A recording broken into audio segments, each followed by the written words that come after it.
Shalom, selamat siang para jemaat yang boleh kami hormati.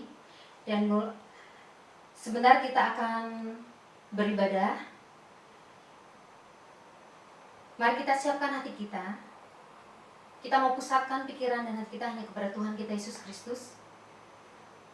Saya ajak para jemaat untuk bangkit berdiri. Kita akan mengambil waktu sejenak untuk saat teduh.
Ibadah dibuka hanya di dalam pertolongan Allah Bapa, Allah Anak, dan Allah Roh Kudus. Amin.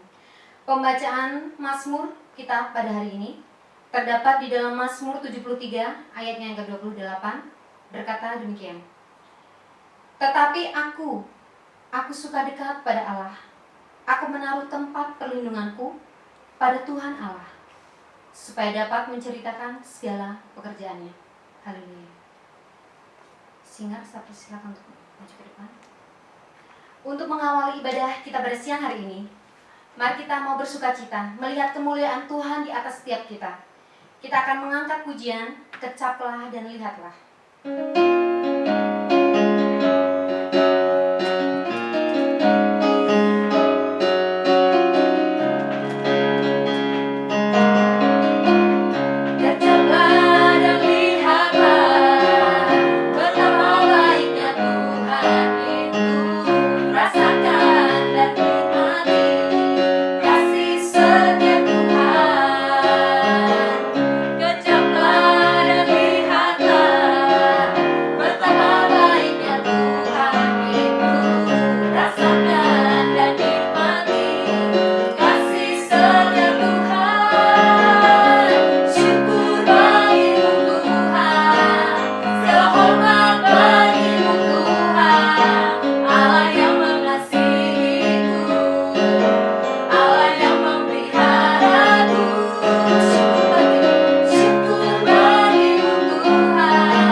Sungguh besar setia Tuhan, sangatlah nyata di sepanjang hidup kita.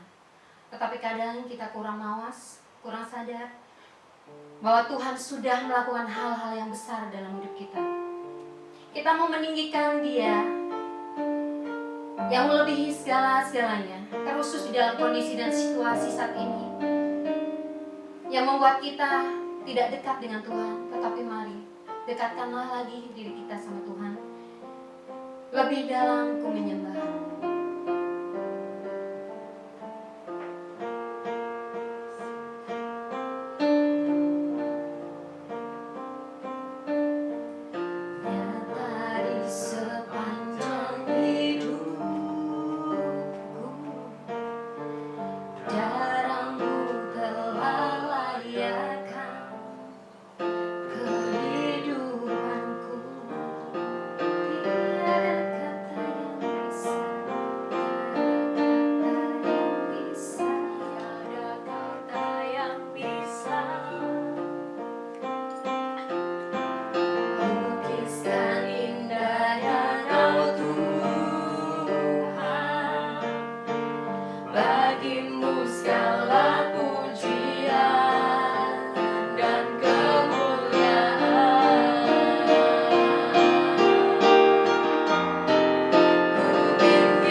Sebentar kita akan masuk di dalam doa pengakuan dosa sekaligus doa ucapan syukur.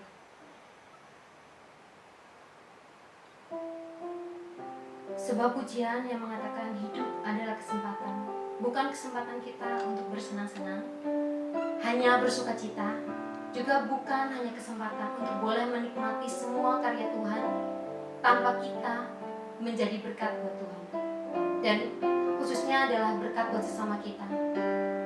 Banyak sekali tugas yang boleh kita lakukan selagi kita masih bisa, tapi kadang kita menyombongkan diri atau merendahkan diri kita. Kita tidak bisa melakukan apapun, padahal Tuhan memberikan kesempatan, kekuatan, bahkan Tuhan memberikan talenta kita untuk boleh menjadi berkat.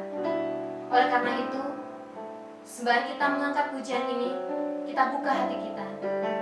Kita mau mempelajari, kita mau Tuhan menyelidiki dan memberikan arti. Apakah hidup ini kesempatan bagi kami ya Tuhan? Pakai setiap kami, jadikan kami berkat dan berguna demi kemuliaan Tuhan. Mari kita mengangkat pujian ini. Hidup ini adalah kesempatan. Hidup ini adalah kesempatan. Hidup ini untuk melayani Tuhan. Jangan sia-siakan waktu yang Tuhan beri. Hidup ini harus jadi berkat. Oh Tuhan, pakai hidupku selagi aku masih kuat.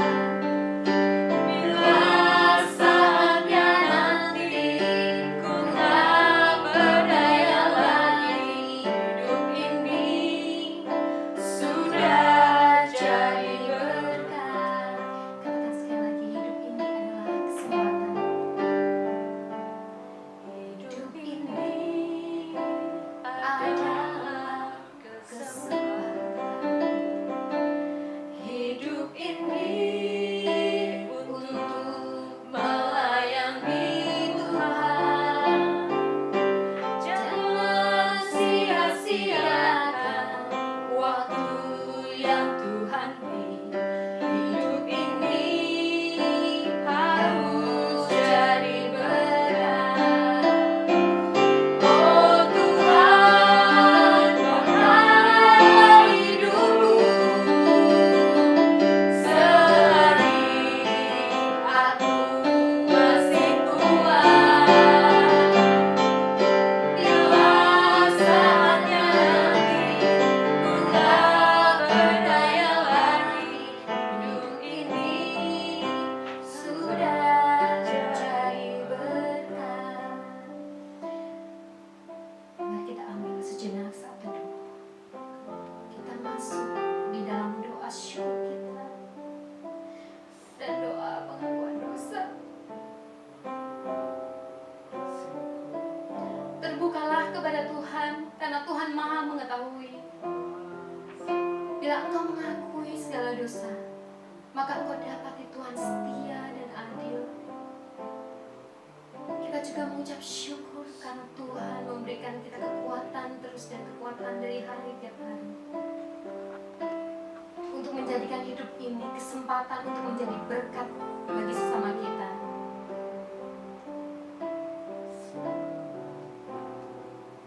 Mari buka hati kita. Kita masuk hadirat Tuhan. Kita memohon ampunan atas segala kedosaan kita. Daya lagi hidup ini sudah jadi berkat. Oh Tuhan, pakai hidupku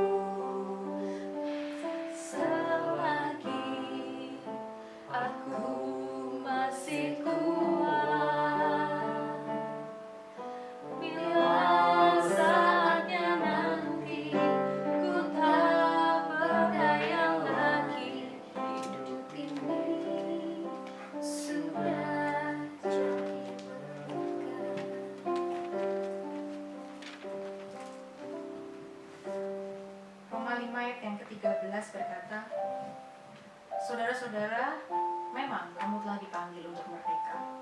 Tetapi janganlah kamu mempergunakan kemerdekaan itu sebagai kesempatan untuk kehidupan di dalam dosa. Melainkan layanilah seorang yang lain akan yang lain oleh kasih." Mari sama-sama kita tundukkan kepala, kita berdoa di hadapan Tuhan. Tuhan, terima kasih Engkau mengingatkan kami sekali lagi ya Tuhan.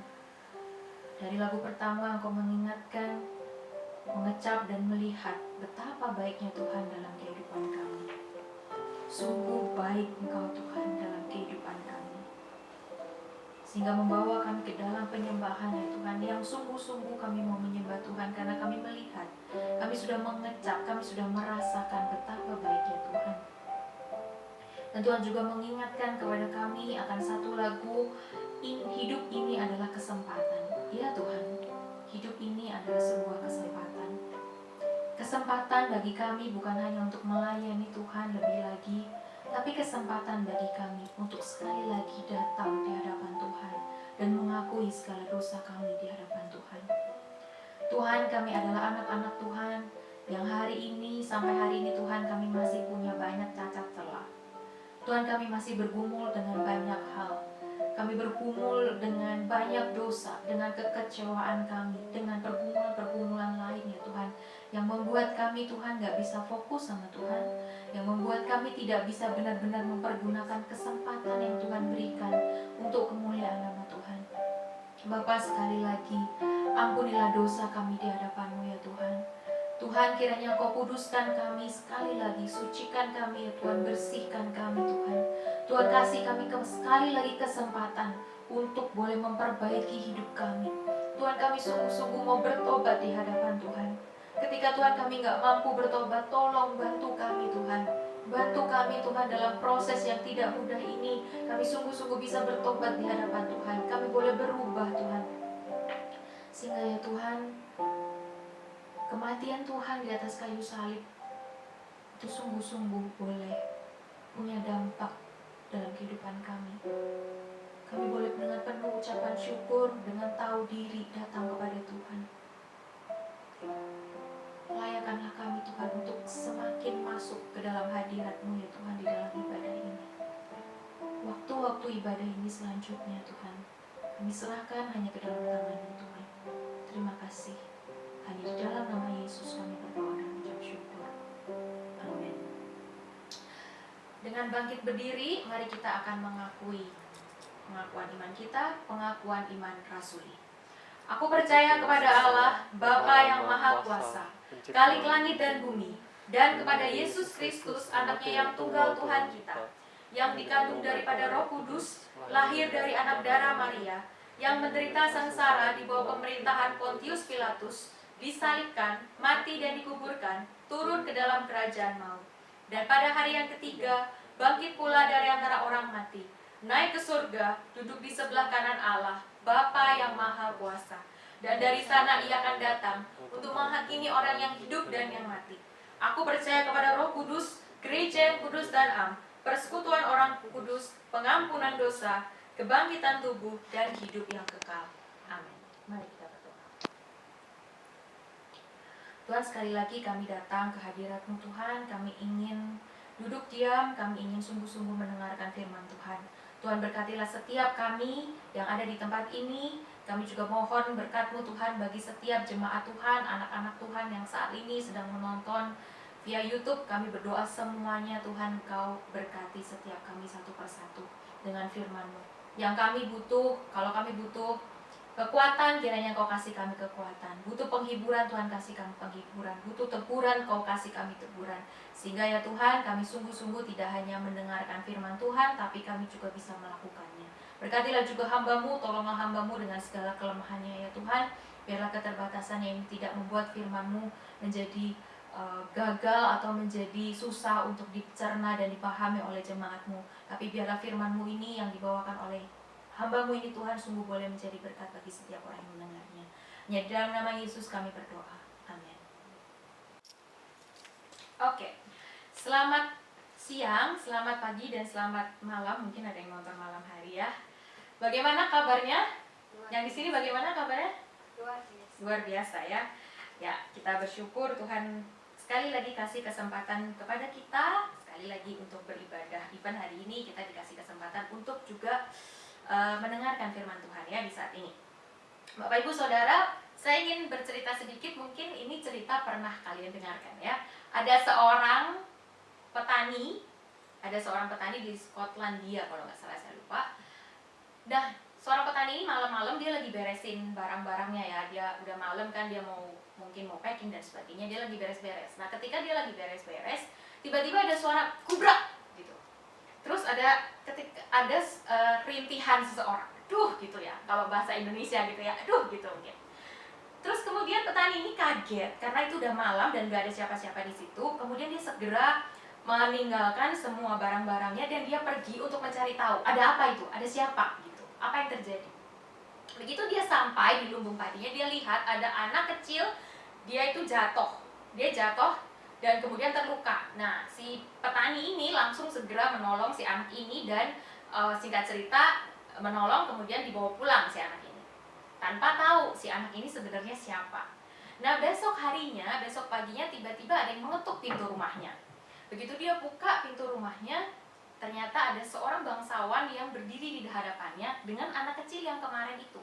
Nah, ternyata anak kecil itu adalah anak seorang bangsawan. Jadi petani ini shock gitu ya, kaget. Kemudian si bangsawan ini berkata, "Kamu yang menyelamatkan anak saya kemarin ya?" gitu. Terus petani ini iya gitu kan. Ya, dia menjawab. Kemudian bangsawan ini berkata, "Ya udah, aku akan memberikan kamu hadiah, memberikan kamu reward karena kamu sudah menolong anak saya."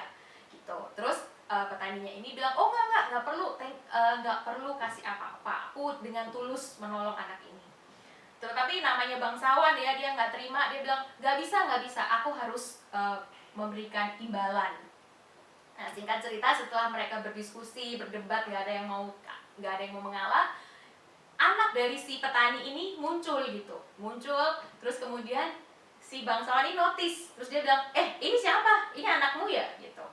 Terus dia bilang, "Oh ya, ini anak saya." "Ya sudah, gini aja, saya akan sekolahkan anak ini, saya akan bayari dia dari dia kecil ini sampai nanti dia besar, semua saya yang bayarin. Saya yakin kalau misalnya dia punya papa seperti kamu, begitu baik dan begitu tulus, anak ini pun juga pasti adalah anak yang baik dan anak yang tulus. Dia pasti bisa menjadi berkat bagi banyak orang." gitu. Nah, beneran saudara, singkat cerita si anak ini disekolahkan dengan baik sampai akhirnya dia lulus, bahkan dia mendapatkan Nobel. Jadi mendapatkan penghargaan. Saya lupa nama Nobelnya, kalau nggak salah Sir Thomas Fleming kalau nggak salah. Pokoknya Fleming, nama marganya itu Fleming. Saudara tahu dia tahu nggak pencipta apa? Pernah dengar nggak cerita ini? Penisilin. Dia adalah pencipta penisilin. Nah, saudara, setelah dia menciptakan penisilin, ternyata waktu itu lagi ada virus kayak kita sekarang ya, pneumonia. Dan salah satu yang kena virus itu siapa? Siapa? Bisa tebak nggak? Anak dari si bangsawan itu. Anak dari si bangsawan itu kena pneumonia. Nah, sehingga penisilin itu digunakan untuk menyembuhkan anak itu.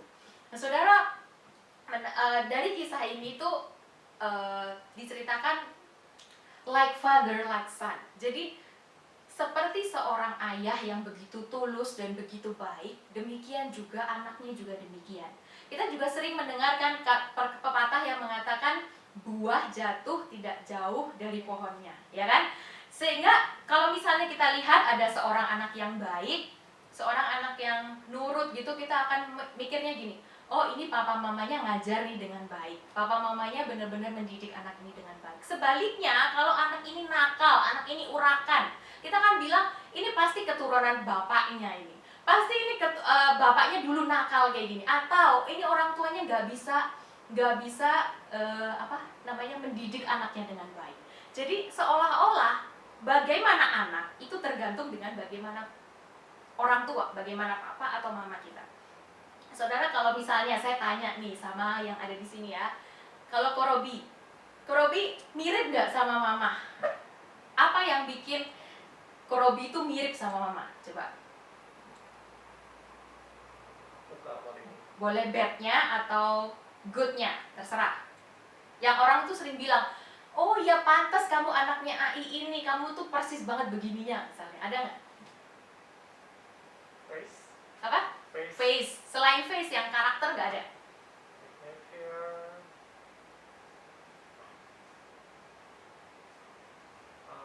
Agak sedikit sulit sih ya. Sulit Soalnya ya. behavior ditentukan juga oleh environment kita. Iya, I know.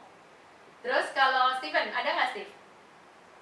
Ada nggak? Pernah nggak kamu tuh kayak dibilangin, oh pantas Steven kayak begini, orang papa mamanya kayak begini gitu misalnya. Ada nggak? Nggak ada, nggak apa-apa sih. Atau sih gua nggak mirip papa mama sih. Nggak mirip papa. Ya, tapi beneran loh, kemarin aku juga mikir kan, kalau aku sendiri apa, aku juga nggak tahu, aku juga bingung. Tapi mungkin pernah waktu di sini ya, aku pernah dibilangin, oh iya pantesan kamu bisa masak karena papamu bisa masak gitu. Jadi ya itu cuman saya itu kayaknya kepikiran saya gitu ya, miripnya. Kalau Kezia apa Kek? Apa ada nggak ketika kamu kenalan sama orang atau ketemu orang bilang, oh kamu anaknya ini ya, mirip banget gininya, atau kamu bisa sama-sama apa? Ada nggak? Banyak. Salah satu aja, jangan banyak-banyak. Enggak, maksudnya banyak yang bilang.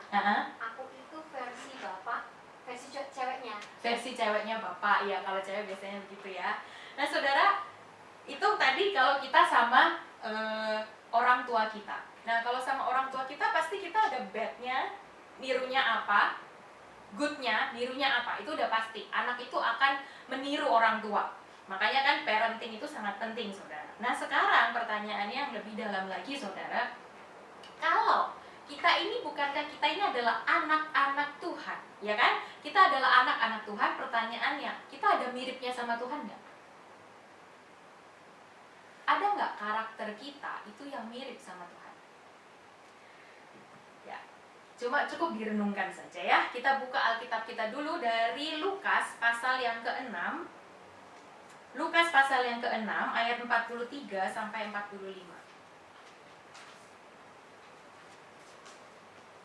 Lukas pasal yang ke-6 ayat 43 sampai 45.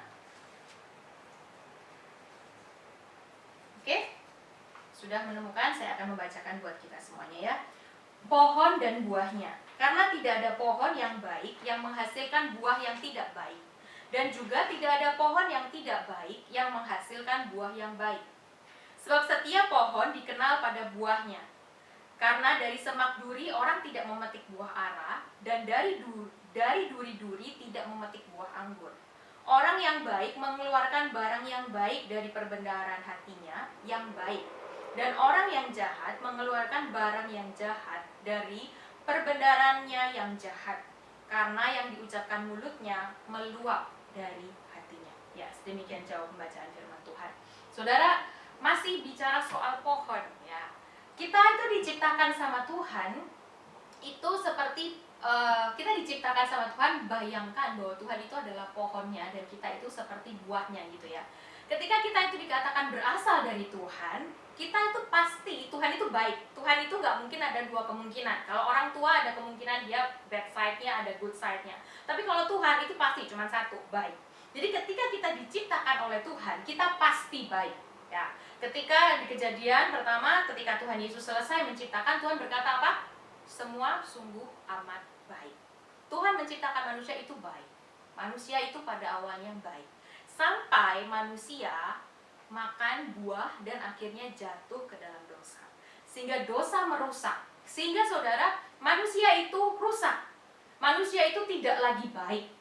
Sehingga dikatakan manusia itu hubungannya terputus dari Allah. Seolah-olah manusia itu yang awalnya itu ada di pohonnya Tuhan, sekarang itu pindah, lepas daripada Tuhan. Nah, kemudian saudara, setelah itu, kalau kita lihat di seluruh Alkitab, itu menyatakan bahwa manusia itu setelah itu dipulihkan sama Tuhan melalui perjalanan bangsa Israel, dan ternyata bangsa Israel pun gagal. Kemudian datanglah Yesus Kristus sebagai juru selamat yang menyelamatkan manusia. Sehingga manusia itu kembali ke dalam pohonnya Tuhan. Orang percaya pada khususnya itu kembali berakar kepada Tuhan. Ya, ini kita semua sudah nangkep ya. Jadi kebaikan kita, kok kita ini awalnya baik, terus kemudian kita jatuh, kita lepas dari pohon yang baik itu sehingga kita tidak bisa menghasilkan sesuatu yang baik. Dan kemudian karena Kristus mati di atas kayu salib, kita kembali kepada Tuhan dan kita dimampukan untuk menghasilkan sesuatu yang baik. Nah, masalahnya ketika kita ada di tempat ini seperti yang sudah saya pernah katakan sebelumnya, ini tuh already but not yet. Karena di dalam dunia ini kita itu masih ada di dalam proses. Seperti gini saudara, kalau buah ya, buah itu misalnya jelek gitu karena pohonnya jelek, buah ini yang masih belum matang diambil kemudian dicangkokkan atau diapain, di stand dan sebagainya, saya nggak tahu apa sebutannya, ke pohon yang baik, tujuannya supaya menghasilkan buah yang baik ketika dia ada di pohon yang baik. Nah, begitu juga dengan kita, saudara. Kita ada prosesnya, itulah kehidupan kita. Kita itu masih ada di dalam proses di mana kita itu sudah kembali kepada Tuhan. Kita ada di dalam Tuhan, tetapi kita itu masih dalam proses untuk supaya kita itu bisa menghasilkan buah yang benar-benar baik. Karena kita pasti punya bekas-bekas yang lama dari pohon yang lama. Dan saudara, saya mengingat ada ayat Alkitab yang sangat relate dengan ini ya. Kita buka dalam Yohanes 15 ayat 1 sampai yang kelima. Yohanes 15 ayat 1 sampai yang kelima. Ini ayat yang mungkin sering kali sudah kita dengar. Boleh tolong Stephen bacain? Ya, silakan. Yohanes 15 ayat 1 sampai yang kelima. Pokok anggur yang benar. Akulah pokok anggur yang benar dan Bapakkulah pengusahanya. Setiap ranting padaku yang tidak berbuah dipotongnya, dan setiap ranting yang berbuah dibersihkannya supaya ia lebih banyak berbuah. Kamu memang sudah bersih karena firman yang telah kukatakan kepadamu. Tinggallah di dalam aku dan aku di dalam kamu. Sama seperti ranting tidak dapat berbuah dari dirinya sendiri kalau ia tidak tinggal pada pokok anggur, demikian juga kamu tidak berbuah jikalau kamu tidak tinggal di dalam aku. Akulah pokok anggur dan kamulah ranting-rantingnya. Barang siapa tinggal di dalam aku dan aku di dalam dia, ia berbuah banyak, sebab di luar aku kamu tidak dapat berbuah apa-apa. Oke, thank you. Saudara, di sini dikatakan bahwa setiap ranting yang ada padaku. Jadi saya memberikan sedikit latar belakang ya. Jadi kalau kita lihat di dalam Yesaya, bangsa Israel itu digambarkan sebagai pokok anggur. Jadi pokok anggurnya itu sebenarnya bangsa Israel, saudara. Jadi pemikirannya seperti ini. Tuhan punya sebuah ladang anggur. Kemudian ada pokok anggur. Pokok anggurnya ini bangsa Israel yang nanti akan menghasilkan ranting-ranting dari bangsa-bangsa lain. Sehingga ketika bangsa Israel ini akan memimpin bangsa-bangsa lain untuk berbuah di dalam Tuhan. Nah, rencananya seperti itu kalau kita lihat di dalam Yesaya. Tapi kenyataannya bangsa Israel gagal, sehingga bangsa Israel tidak bisa menjadi pokok anggur itu tadi. Sehingga saudara, pokok anggur ini di sini dikatakan adalah Yesus Kristus yang datang ke dalam dunia. Dialah pokok anggur yang benar, dan di dalam dialah saudara, kita ini adalah ranting-rantingnya. Kita ini kalau ada di dalam dia, kita berbuah. Tapi kalau di luar dia, kita nggak bisa berbuat apa-apa. Kenapa? Ya seperti tadi kalau kita baca Lukas. Karena dia adalah pokok anggur, pohon yang baik. Kalau misalnya kita ada di dalam dia, kita bisa berbuat dengan baik, menghasilkan buah yang baik. Tapi kalau kita di luar Kristus, kita tidak bisa menghasilkan buah yang baik. Nah, saudara, seperti yang saya bilang tadi, untuk mencapai kita itu menjadi buah yang baik, kita butuh proses. Dan di sini di ayat yang kedua itu ada dijelaskan prosesnya. Setiap ranting padaku yang tidak berbuah dipotongnya, dan setiap ranting yang berbuah dibersihkannya supaya ia lebih banyak berbuah. Jadi saudara, mau kamu itu percaya atau enggak sama Tuhan, kamu tuh diproses sama Tuhan. Jadi kalau kita lihat sebenarnya kalau waktu dulu, kalau musim winter, itu ranting-ranting itu kan sudah kering sampai dia mati. Nah, ranting yang kering dan mati itu dipangkas, dibuang. Nah, tapi ada juga ranting-ranting itu yang misalnya summer atau musim yang lain, itu ranting-rantingnya itu keluar istilahnya itu kecambah ya. Pokoknya kayak tunas-tunas kecil gitu loh. Nah, tunas-tunas kecil itu dibersihkan. Tujuannya apa? Tujuannya supaya nutrisi yang masuk ke dalam pokok anggur itu tidak melebar kemana-mana. Sehingga ranting-ranting yang utama itu bisa mendapatkan nutrisi yang lebih banyak. Demikian juga dengan kita, saudara. Waktu dibersihkan itu mungkin ranting-ranting itu juga, kalau misalnya ya, ranting bisa bersuara, dia juga kesakitan. Kenapa? Karena waktu dibersihkan, tunas-tunasnya itu juga dipotong-potong begitu loh, saudara. Nah, saudara, berkaca dengan ini, saya melihat bahwa ketika kita hidup di dalam Tuhan, ketika dikatakan bahwa kita itu sudah hidup dalam Tuhan, itu bukan berarti semuanya selesai dan semua baik-baik saja. Justru ketika kita ini dulu di pohon yang lama, pohon yang jelek yang menghasilkan buah yang jelek, kemudian kita dipindahkan, ada proses cangkok, ada proses potong dan sebagainya yang pasti akan melukai kita. Kenapa? Karena kita ada di kita pindah ceritanya, pindah tempat, sehingga ada proses di situ. Dan dalam kehidupan kita pun demikian, saudara. Ketika kita percaya kepada Tuhan, seringkali malah penderitaan kita itu semakin banyak. Iya nggak? Banyak, saya pernah dengar sebuah cerita. Jadi ada seorang, dia orang yang kaya raya setengah mati, yang teman saya yang bantu dia untuk percaya ya. Dia kaya raya setengah mati, kemudian dia itu gembong narkoba juga, saudara. Yang sudah terkenal, saya nggak tahu gimana ceritanya, pokoknya dia udah terkenal. Suatu hari, singkat cerita, dia bertobat. Nah, ketika dia bertobat, karena itu dia harus meninggalkan semuanya, bukan dia harus merelakan semua bisnis narkoba dan bisnis kotor yang dia lakukan. Nah, saudara, ketika itu dia melihat, dia sampai awal-awal dia itu semangat gitu, enggak apa-apa, aku akan menyerahkan semuanya, enggak apa-apa, aku melepaskan semuanya ikut Tuhan. Tapi lambat laun, berbulan-bulan kemudian, banyak masalah yang terjadi. Keuangannya juga nggak semakin baik. Terus habis itu mungkin banyak masalah-masalah yang saya juga nggak tahu masalahnya apa saja. Pokoknya banyak masalah yang membuat akhirnya dia berkata, kenapa aku ikut Tuhan? Aku malah sengsara, dia bilang gitu. Kenapa aku ikut Tuhan? Aku kok merasanya aku tuh semakin menderita ya. Nah, saudara, saya rasa bukan cuma orang yang baru ikut Tuhan. Kita pun sendiri yang ada di sini atau mungkin yang lagi nonton, kita pun mungkin sekarang, saat ini, sedang mengalami masa-masa proses yang Tuhan kasih buat kita. Prosesnya apa? Itu berbeda-beda satu sama lain.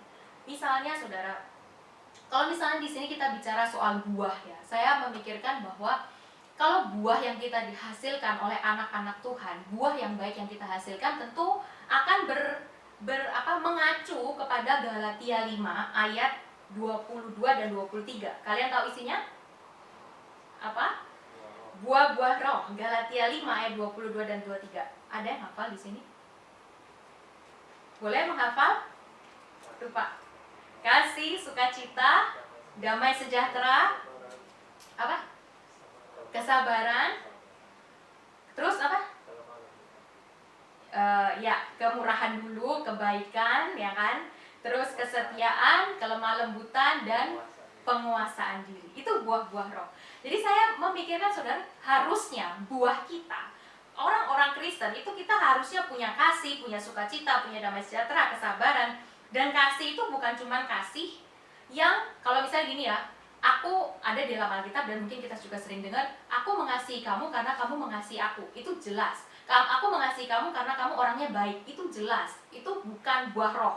Buah roh itu adalah, kalau kita lihat di Lukas yang perikop sebelumnya, itu tuh berkata, kasihilah musuhmu.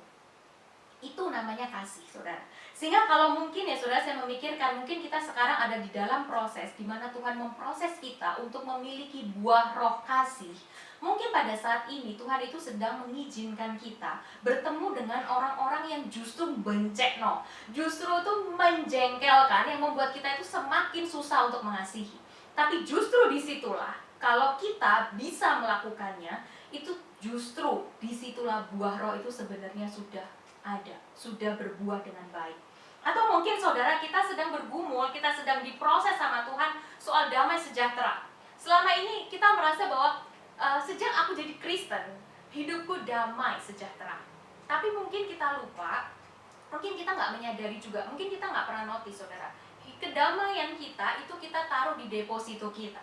Mungkin kalau misalnya selama uang saya 5.000 Hongkong dolar ya, bukan Indonesia ya, 5.000 Hongkong dolar yang penting ada di bank, oke, berarti saya aman. Mungkin saya nggak tahu kita semua punya berapa gitu ya. 5.000 Hongkong dolar saya aman.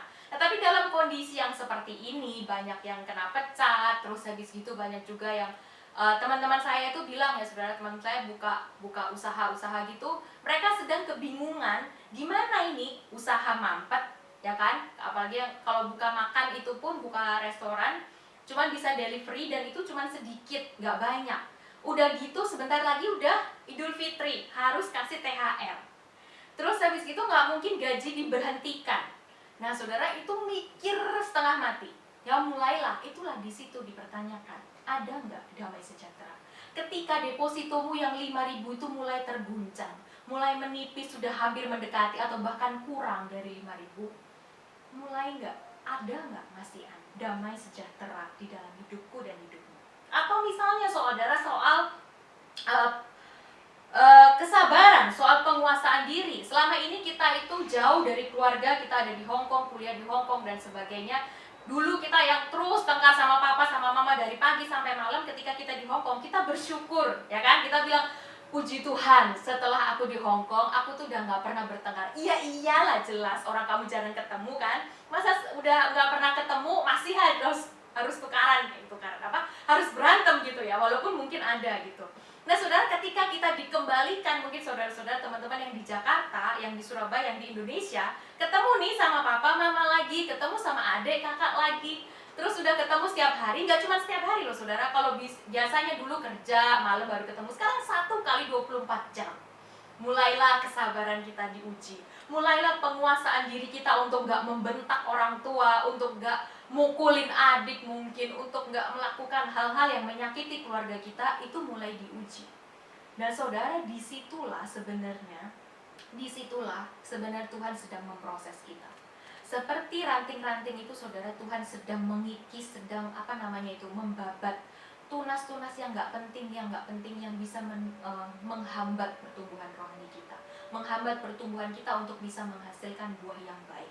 Saudara, John Piper itu pernah berkata demikian, suffering, ketika kita menderita, penderitaan itu adalah wadah di mana kita itu bisa memahami siapa kita sesungguhnya.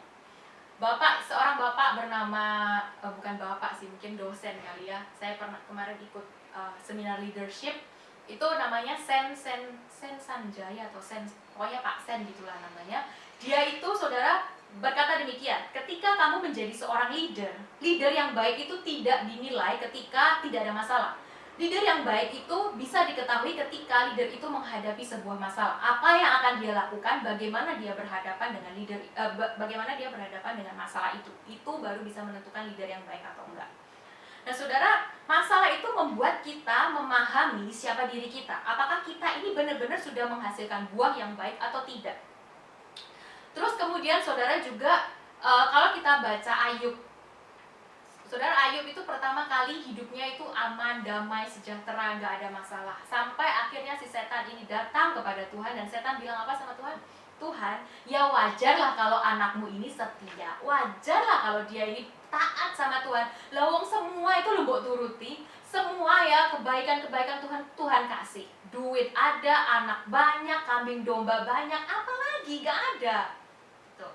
Kemudian Tuhan mengizinkan, membiarkan semua yang dimiliki Ayub itu hilang dalam sekejap. 10 anaknya habis, bukan cuma itu, kambing dombanya habis, duitnya habis, harta bendanya semua habis. Nggak cuma sampai di situ, dia kena sakit. Yang kalau kita baca Ayub itu dia itu sampai garuk itu pakai beling. Aduh saudara, saya nggak bisa bayangin itu penyakitnya itu kayak gimana. Dan bukan cuma sampai di situ, istrinya bilang, udahlah kutukilah Tuhanmu itu, ngapain kamu masih percaya sama dia? Dan teman-temannya bilang apa saudara? Bukannya menghibur ya, teman-temannya malah bilang, aduh kamu ini buat kesalahan apa sih sama Tuhan? Kamu ini pasti nih buat dosa sama Tuhan. Kalau kita lihat perjuangan Ayub itu benar-benar mungkin saudara menggambarkan perjuangan kita saat ini. Mungkin kita yang sedang di dalam prosesnya Tuhan. Saudara, Ayub itu tahu nggak kalau Tuhan itu sedang memproses dia? Mungkin dia nggak ngerti. Kalau kita lihat, dia nggak ngerti kenapa ini semua terjadi. Teman-temannya bilang dia melakukan dosa. Ayub bingung, dosa apa yang sudah aku lakukan? Dan mungkin kita juga di sini bertanya sama Tuhan, Tuhan, dosa apa yang aku lakukan? Kenapa aku nggak punya kerjaan sekarang? Kenapa sekarang Tuhan Engkau membuat depositoku ini terus-menerus berkurang? Kenapa ini COVID-19 nggak selesai-selesai? Kenapa aku harus di Indonesia dan kenapa aku nggak bisa pulang ke Hong Kong? Dan sebagainya, permasalahan yang terjadi. Saudara, pada kenyataannya kita nggak tahu apa yang sedang Tuhan kerjakan. Tapi saya percaya bahwa ini adalah sebuah proses yang sedang Tuhan kerjakan. Saudara, kalau kita melihat dalam hidup Ayub, sebelum Tuhan itu mengembalikan semuanya kepada Ayub, sebelum dia sembuh, sebelum anaknya dikasih anak lagi dan harta benda lagi, kita buka saudara, baca sedikit saja di Ayub. Ayub pasal yang ke-41.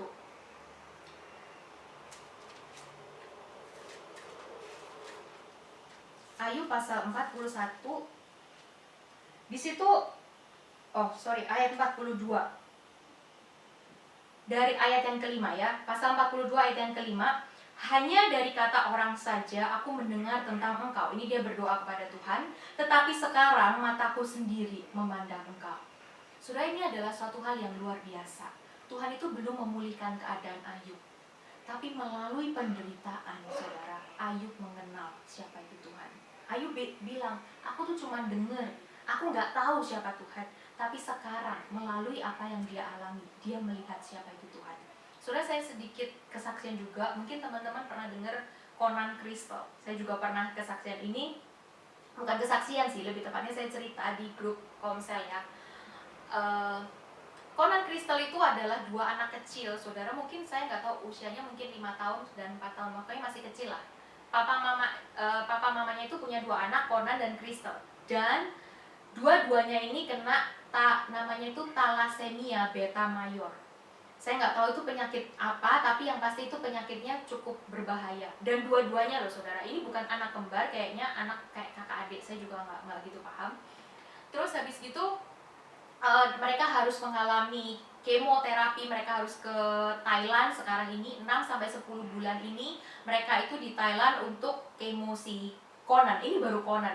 Saudara, kalau lihat fotonya Conan dari before dan after, saudara akan kasihan banget sama anak ini, anak yang masih kecil. Saudara, saya aja yang melihat, saya benar-benar kasihan.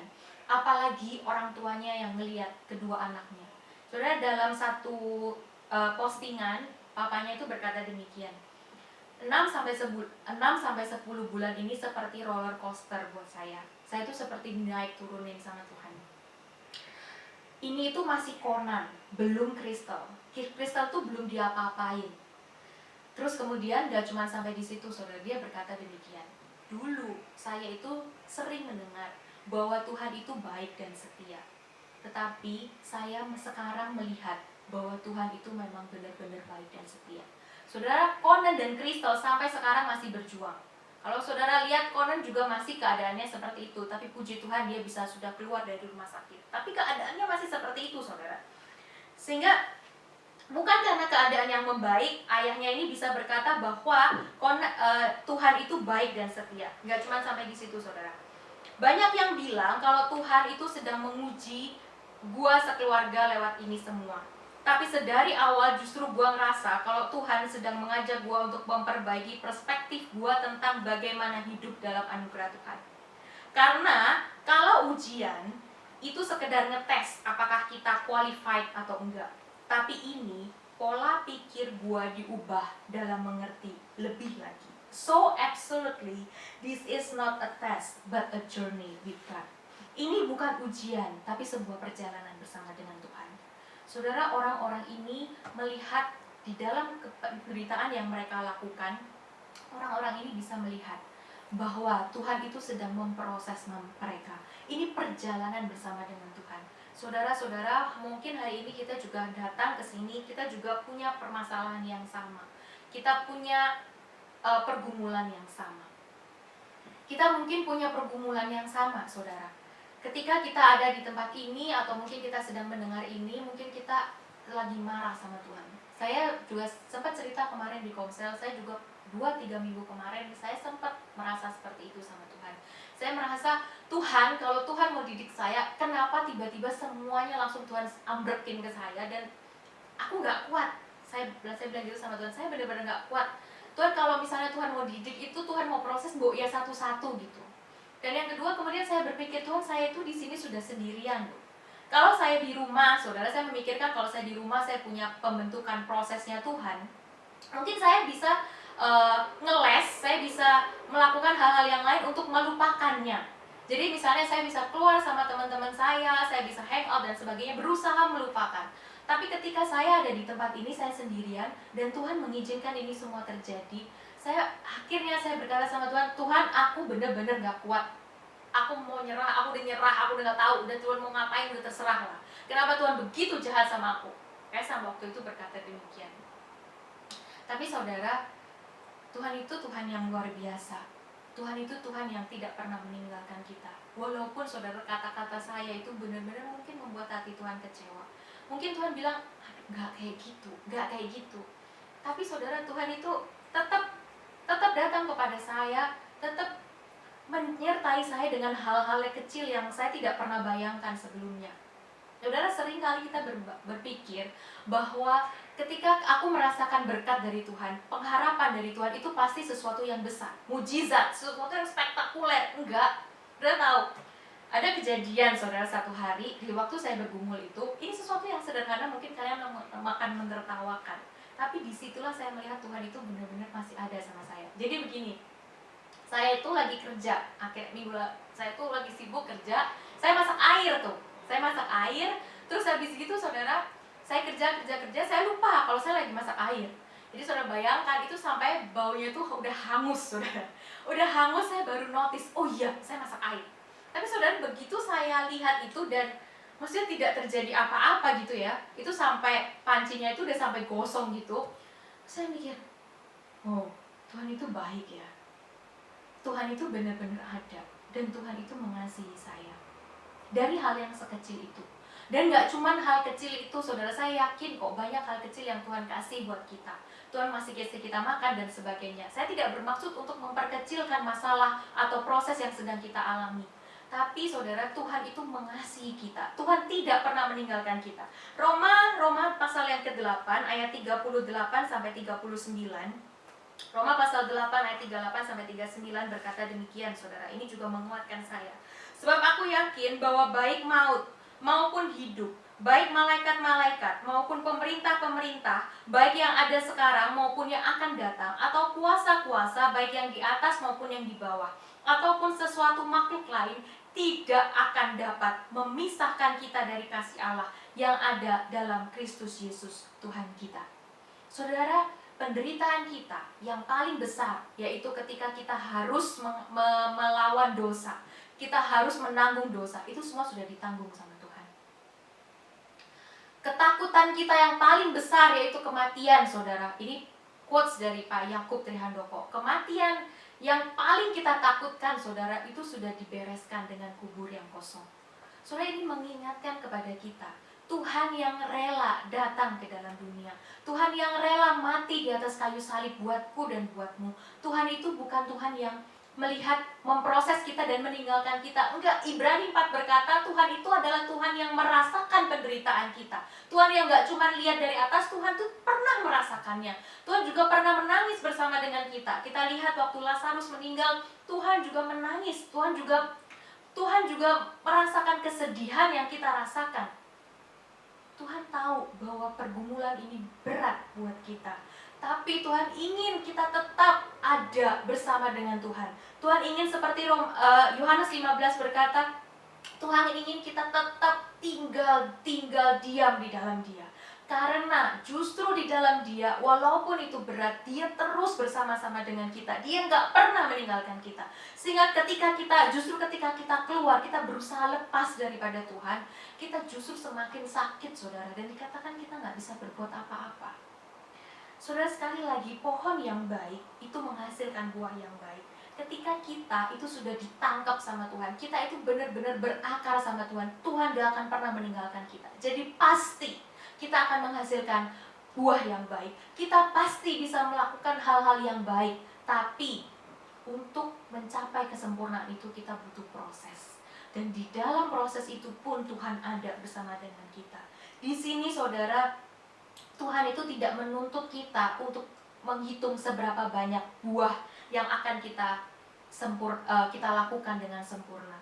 Tetapi lebih tepatnya saudara, dikatakan ketika pohon dan buah saudara, Tuhan itu ingin berkata demikian. Kalau kamu ada di dalam aku, kamu tuh bisa menghasilkan yang baik. Karena kamu itu ada di pohon yang baik. Sehingga terus bergantunglah sama aku. Terus bergantunglah sama aku. Jangan pernah kita tinggalkan Tuhan. Jangan pernah kita quit dari proses yang sedang Tuhan kerjakan. Saya tahu bahwa proses ini tidak mudah, tapi kita tidak pernah menjalani sendirian. Saudara, saya ingin kita menyanyikan sebuah lagu. Lagu ini kemarin terinspirasi ketika saya mendengar seminarnya Pak Yakub. Pak Yakub berkata demikian, saudara.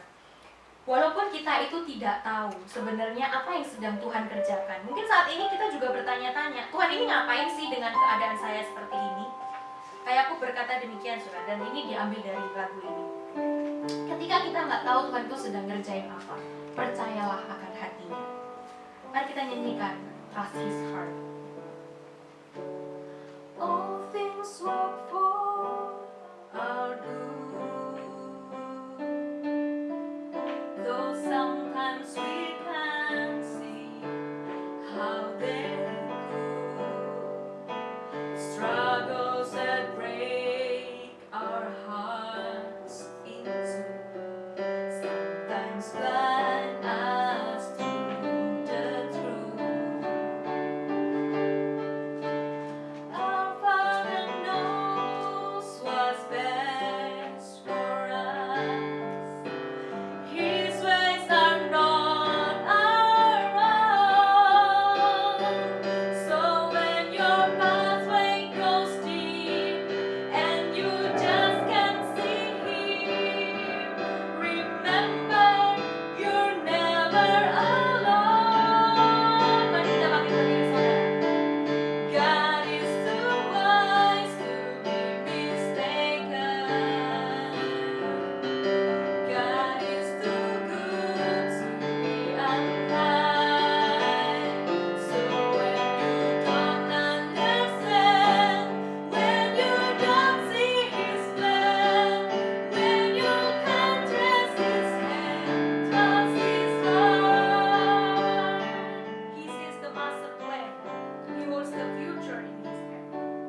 Ya Tuhan,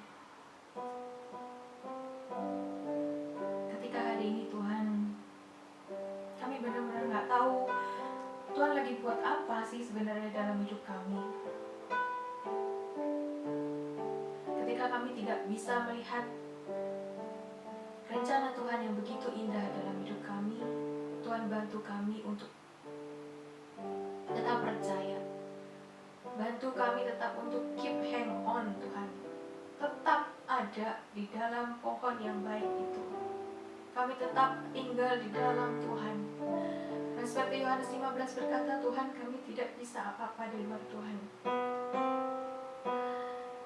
Tuhan, bagaimanapun situasi dan kondisi kami saat ini, kami mohon kekuatan daripada Tuhan.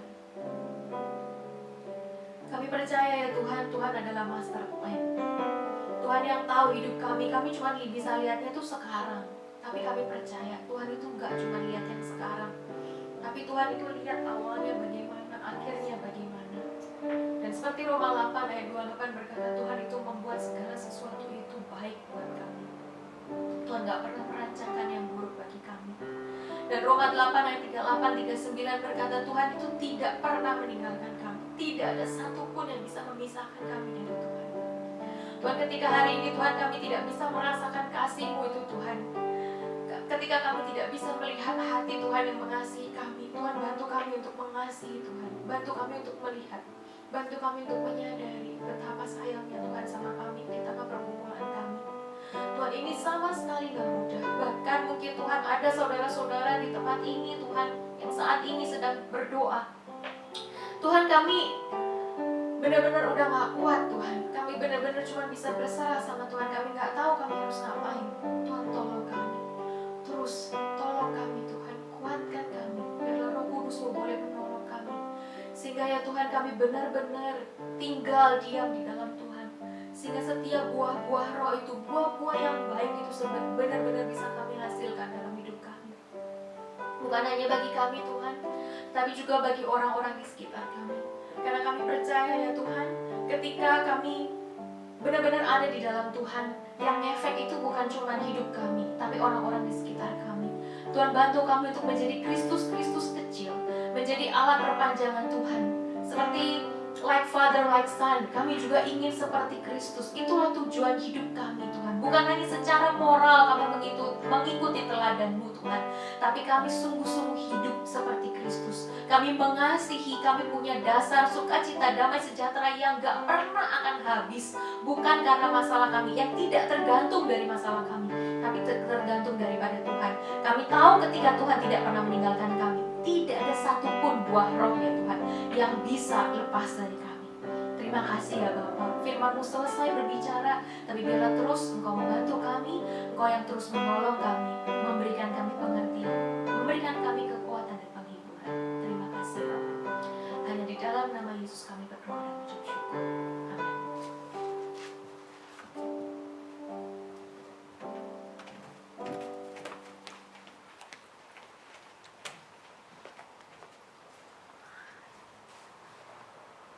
Bersukacitalah karena firman Tuhan telah kita dengar, dan senantiasa kita boleh menjadi alat Tuhan untuk meneruskan tugas Tuhan di dunia ini sebagai pembawa perdamaian, sebagai pembawa sukacita, dan juga sebagai berkat. Dan untuk hamba Tuhan Cik Cynthia, terima kasih telah menyampaikan firman-Nya. Tiba saatnya kita akan mengangkat satu pujian, Tiada Ku Ragu Lagi.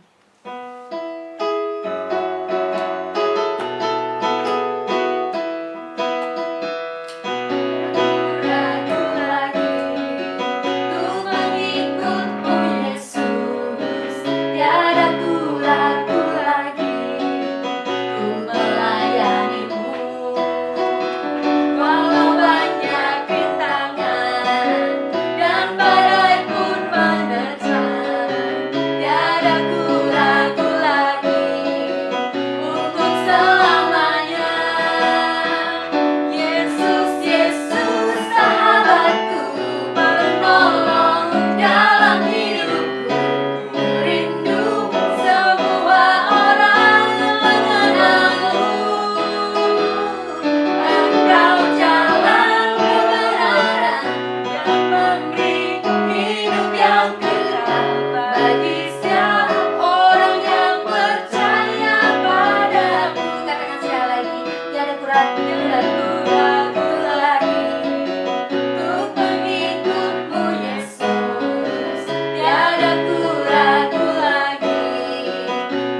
bersama.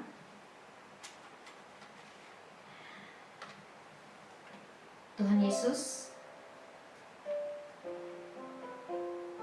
kami mau mengucap syukur tentunya karena Tuhan sampai detik ini masih memberikan kami kekuatan, kesempatan demi kesempatan agar kami boleh hadir, boleh datang ke hadirat Tuhan.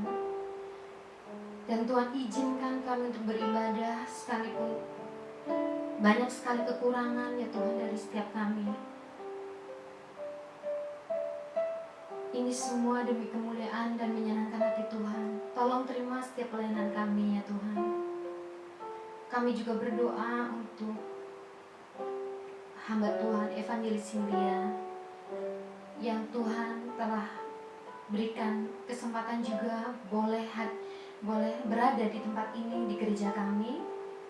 Tuhan yang memberikan hikmat, kebijaksanaan dalam pemikiran-pemikirannya di dalam kehidupannya, agar tugas yang Tuhan berikan kepada Cynthia boleh beliau lakukan dengan makin heran lagi dan makin baik lagi.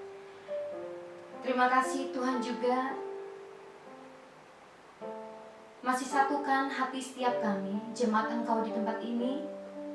Kami tidak bisa beribadah bersama ya Tuhan. Kami tidak bisa bertemu muka, ada kerinduan di setiap kami. Tetapi tolong ya Tuhan, kuatkan hati kami dan berikan kami hati yang mau keep in touch, mau bertanya, mau saling mendoakan, bahkan mendukung satu dengan yang lain, agar kami tetap maju di dalam Tuhan. Di tengah kondisi dan situasi corona saat ini ya Tuhan, kami sedih, kami tidak mampu ya Tuhan. Setiap hati kami bertanya, apakah ini hukuman dari Tuhan?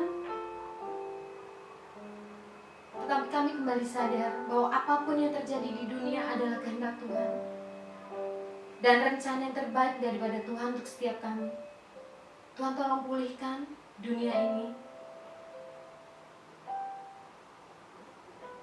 Tuhan juga beri kekuatan untuk setiap medis, dokter, perawat, siapapun mereka, mungkin kami tidak mengenalnya ya Tuhan. Tetapi kami berdoa bagi setiap mereka. Tuhan terus berikan kekuatan lewat tangan, lewat otak mereka, lewat pikiran mereka, agar corona boleh segera diatasi. Pasien yang sekarang terbaring ya Tuhan, Engkau pulihkan dan sembuhkan. Ketakutan, segala macam ketakutan ya Tuhan hadir dan membuat kami makin jauh akan Tuhan. Bahkan kami masih menyalahkan Tuhan, ampuni kami. Kami juga berdoa ya Tuhan untuk sebuah suku yang kami sebenarnya tidak tahu ya Tuhan, dan sebenarnya kami juga tidak tahu menau akan hal seperti ini. Tetapi ada kerinduan kami untuk mendoakan bahwa mereka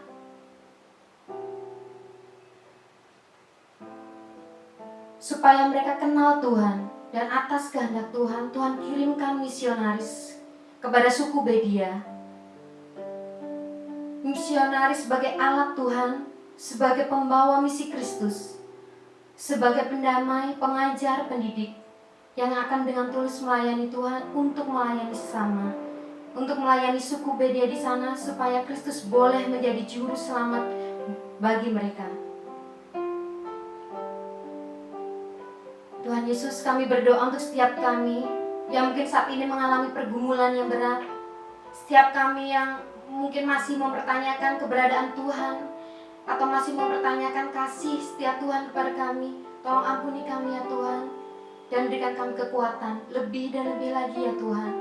Jalan yang kami tempuh mungkin tidak akan mudah, tetapi kami percaya Tuhan beserta dengan kami dan tidak pernah meninggalkan kami sedetik pun. Tuhan, inilah doa kami. Tuhan, berkati gereja kami, berkati misi gereja ini ya Tuhan. Berkati setiap pelayanan kami. Biarkanlah kami menjadi pembawa-pembawa berkat dan sebagai alat-alat tugas Tuhan di dunia. Doa syafaat ini ya Tuhan, tolong Tuhan dengarkan, Tuhan kabulkan. Dan kami mau tutup doa ini ya Tuhan dengan doa Bapa kami. Bapa kami yang di surga, dimuliakanlah namamu. Datanglah kerajaan-Mu. Jadilah kehendak-Mu di atas bumi seperti di dalam surga. Berikanlah kami pada hari ini makanan kami yang secukupnya. Dan ampunilah kami akan kesalahan kami, seperti kami juga mengampuni orang yang bersalah kepada kami. Dan janganlah membawa kami ke dalam pencobaan, tetapi lepaskanlah kami daripada yang jahat. Karena Engkaulah yang mempunyai kerajaan, dan kuasa, dan kemuliaan sampai selama-lamanya. Amin. Bapak Ibu Saudara sekalian, mari kita bangkit berdiri. Kita akan mengembalikan segala kemuliaan hanya bagi nama Tuhan. Doksologi.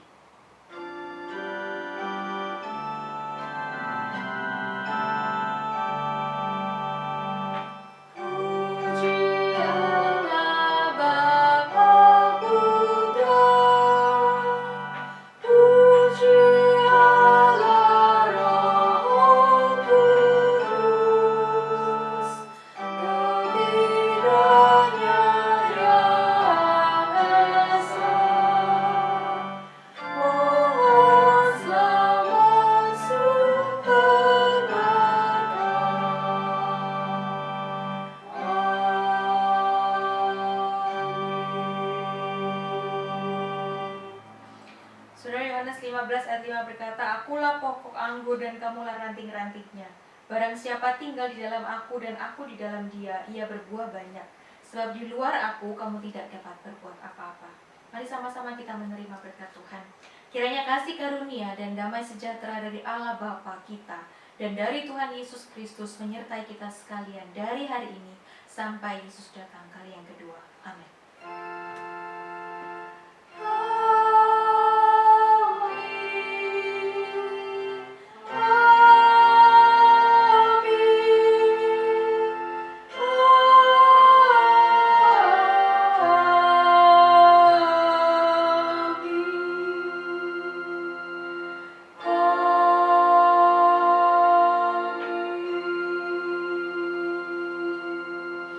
Silakan duduk, kebaktian selesai, saat teduh Tuhan Yesus memberkati.